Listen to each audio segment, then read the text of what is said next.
First, to take back control of our economy and become a sovereign, self-reliant, and stronger nation, to stare down American economic aggression and better stand on our own 2 feet, to bring home Canada's promise that hard work gets you a great life in a beautiful home, on a safe street, protected by solid borders and brave troops under a proud flag.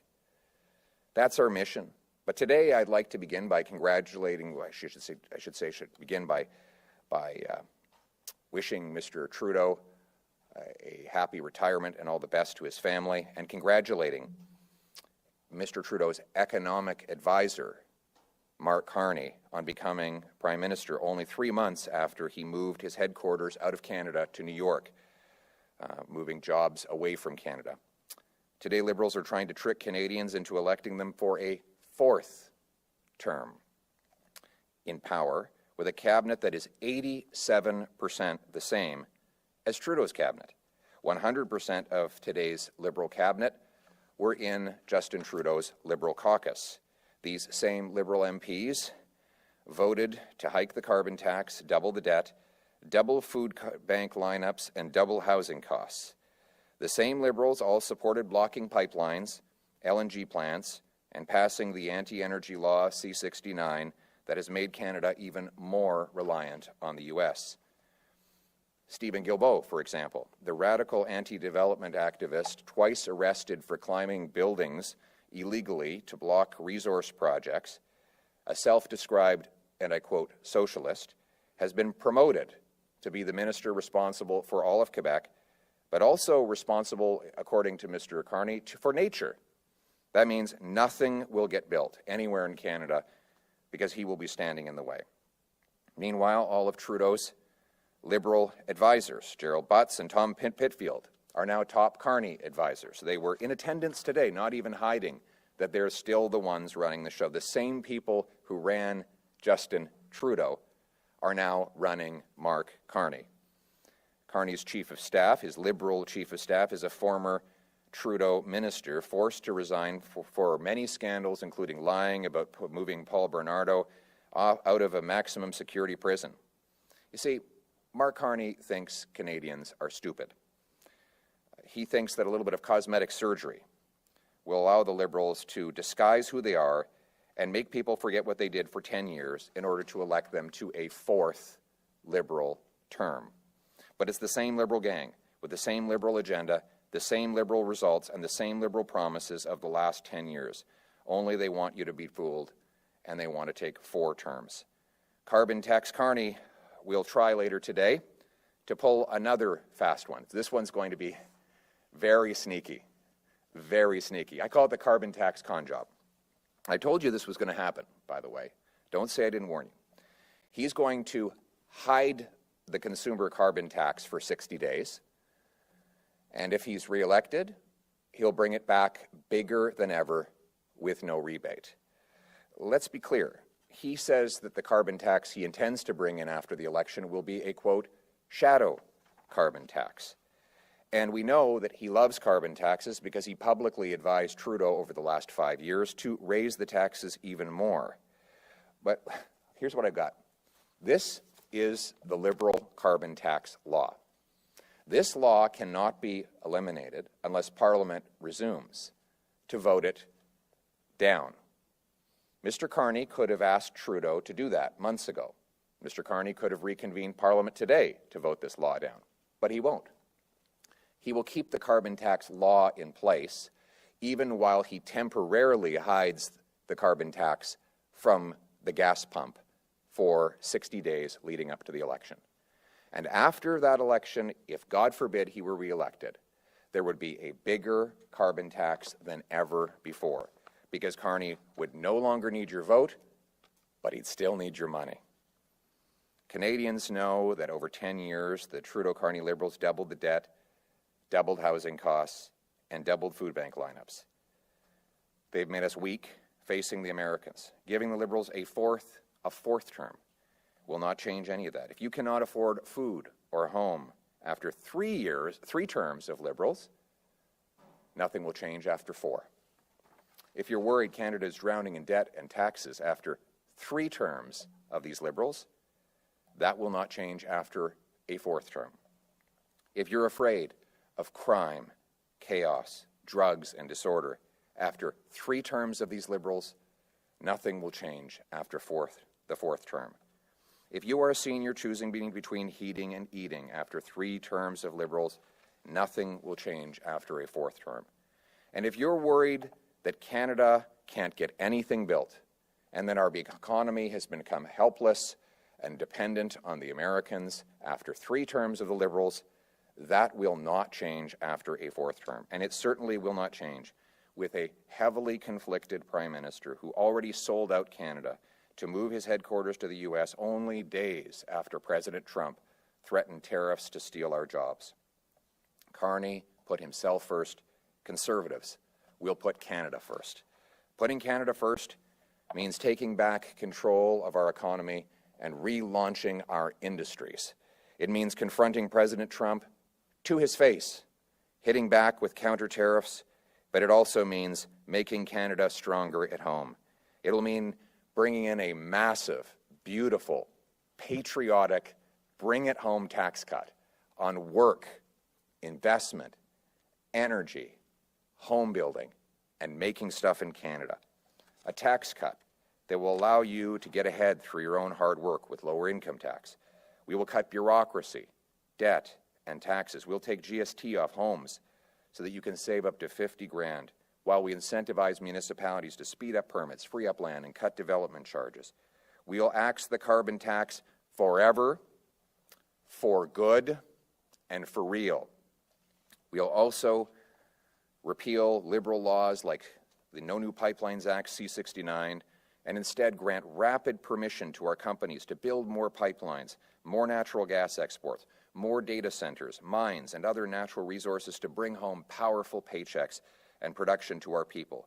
We will carry out the biggest crackdown on crime and drugs in Canadian history. Our borders will be secured, and our military will be strong. We will be self-reliant, sovereign, and stand on our own 2 feet as we stand up to the Americans. To stand up for ourselves, we will reward work, unleash entrepreneurs, harvest resources, make our own goods, trade with each other, build homes for our youth, rebuild our borders and military, honor our history, and raise our flag to restore Canada's promise that anyone from anywhere can achieve anything, that hard work gets you a great life in a beautiful home, on a safe street, protected by solid borders and brave troops under a proud Canadian flag. Canada first. Let's bring it home. Hi, Mr. Poilievre, Alexa Lavoie for Ribbon News. If you can answer the question in French and in English. So my question is about the Liberal contest. The Liberals say that nearly 400,000 people registered to vote in their leadership contest, but only 150,000 of those were verified, and they have not explained why nearly 250,000 voters were disqualified or otherwise didn't vote. And the riding-by-riding results are remarkable. Karina Gould only got 190 votes in her own district, and Chrystia Freeland only received 188. How concerned are you about the integrity of Carney's mandate? First of all, Mr. Carney has no mandate. He has not been elected by the Canadian people. He's been installed by the Liberal establishment and Justin Trudeau's insiders. They prevented people from debating him. They've been hiding from the media because every time he answers questions, he gets caught in lies or says incredibly idiotic things. As for the Liberal leadership result, those numbers are either just pathetically low because Canadians did not want to vote for a weak, conflicted Mark Carney who had sold out the country by moving jobs and money out of Canada, or they show something more suspicious. But unfortunately, I don't have all the details. All I can say is that it is a very small number of people that voted in the Liberal leadership race, much smaller than in ours. We excited people because people thought this is a chance to bring home the Canada that we knew and still love, where you can work hard and have a great life, where you can afford a home and where seniors can put food on their tables, where our streets are safe. That's one of the reasons why I was blessed to receive the biggest number of votes of any leadership candidate in Canadian history that I'm aware of. Thank you. Thank you very much for the question. The question in French was about whether I think that Mark Carney will abolish the carbon tax. Well, the truth is he can't do that without recalling Parliament. This is the carbon tax law. It's in place today. Until Parliament is recalled, this carbon tax law will be the law of the land. What he might do is hide the carbon tax by telling CRA to stop collecting it for 2 months before the election. So let me ask you if you think this is a believable proposition. 100% of his ministers voted dozens of times not just to impose the carbon tax, but to raise it. Mr. Carney, his only public criticism of the Liberal carbon tax was that it was not high enough. They've had this tax now for over 7 years. The law that they still have in place would quadruple it to 61 cents a litre. And you believe that they're not going to bring it back 2 days after the election? Well, I think Mr. Carney has some land he might sell you in Florida, some swampland he might sell you in Florida if you believe that whopper. The reality is that Mr. Carney loves carbon taxes, and if you elect him, you will pay a brutal price. And he has also said he will be bringing in a shadow carbon tax targeting Canadian industry, and he has specifically singled out steel. There will be tens of thousands of steel, aluminum, cement, and other industrial jobs lost under Carney's carbon tax. The combination of Trump tariffs and Carney's carbon tax will destroy our industrial sector and make us hopelessly dependent on the Americans, all while profiting Mark Carney's personal investments in other countries, investments that he still knows he has, investments that, like the carbon tax, he just wants to hide. The good news is that common sense conservatives will axe the tax for real, for everyone, for good. We will make sure it never comes back. There is only one way to axe this tax, and it is to vote for the Canada First Conservatives. Thank you. Next question. Prochaine question. Good afternoon. Evan Dyer, CBC News. If you could answer in English and French also. If elected Prime Minister, do you still intend to fire the Governor of the Bank of Canada? My view is that if waitresses, barbers, mechanics, or other people don't do their jobs, they get fired. You know, Mark Carney should have been fired when he was the head of the Bank of England, and he acted as, in the words of the London Telegraph, as an unreliable boyfriend, changing his mind constantly, printing too much money, which led to inflation. But he doesn't think that people like him should ever get fired. They should just get promoted after they raise people's costs and ruin people's lives. I disagree. I believe that government officials should be accountable for their decisions, and when they fail, government officials should be fired. That is how the life works in the real world, and that is how life will work when I am Prime Minister of Canada. Question. Prochaine question. Hi, Mr. Poilievre. Colton Prale with CTV. Again, French and English if you could. A month ago, your party was up 20 points in the polls. Now you're statistically tied. What does that say about your leadership? Well, I think that the choice that Canadians will face is whether they want to give the Liberals a fourth term after they doubled housing costs, doubled food prices, doubled the national debt, and made our economy weak and reliant on the Americans.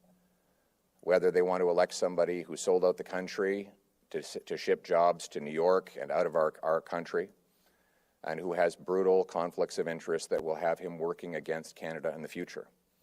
Or whether they want Canada First Conservatives who will axe taxes, build homes, fix the budget, and most importantly of all, unleash our economic independence by building pipelines, mines, LNG plants, and other economic infrastructure that will allow us to sell to ourselves and the rest of the world.